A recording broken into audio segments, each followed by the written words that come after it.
This is Reverse Reset Restore, the podcast where we explore what it means to take action, create new ways of thinking and being, and how all our choices make an impact and shape our lives.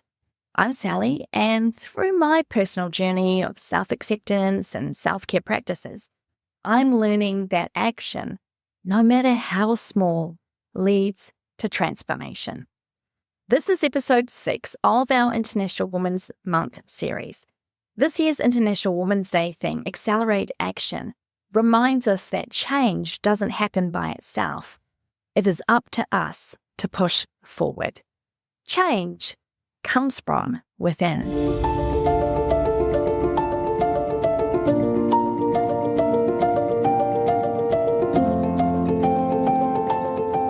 Science, like much of human history, has long been gate-kept by men. But some extraordinary women refused to be left out.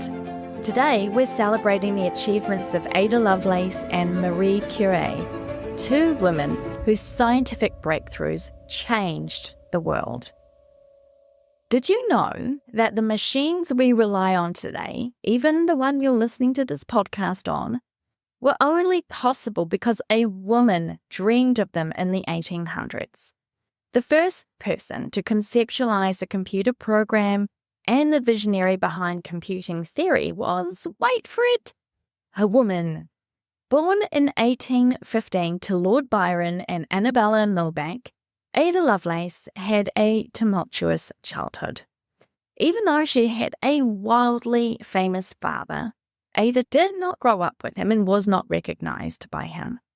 Despite what must have been quite a challenging circumstance to be ignored by your father, especially in a time where the societal pressures and gender biases were very much in alignment of where a woman's place was, she was raised with a strong foundation in mathematics and logic. Ada is often called the world's first computer programmer, and she worked alongside Charles Babbage in the 19th century to develop the concept of an early mechanical computer. She envisioned a future where machines could go beyond mere calculations, an idea that laid the foundation for modern computing and to help pave the way for other amazing women who would influence our modern-day technology, like Hedy Lamarr, who innovated wireless technology including Bluetooth and Wi-Fi and GPS, and Katherine Johnson, a mathematician who helped calculate the flight path for NASA's first manned space mission and made possible the Apollo moon landing. Marie Curie, the first woman to win a Nobel Prize and the only person to win in 2 scientific fields, pioneered research in radioactivity. Born in 1867 in Warsaw, Poland, Marie Curie faced immense gender discrimination in the male-dominated field of science.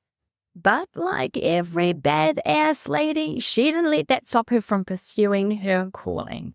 Together with her husband, Pierre Curie, she discovered 2 new elements, polonium and radium, laying the foundation for the study of radioactivity, which in turn also led to advances in medical treatments, including the use of radiation in cancer therapy.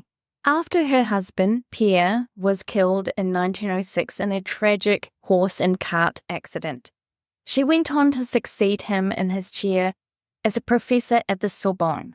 During the First World War, she created small, mobile X-ray units to help diagnose injuries on the battlefield. Her years of radiation exposure would eventually lead to her death.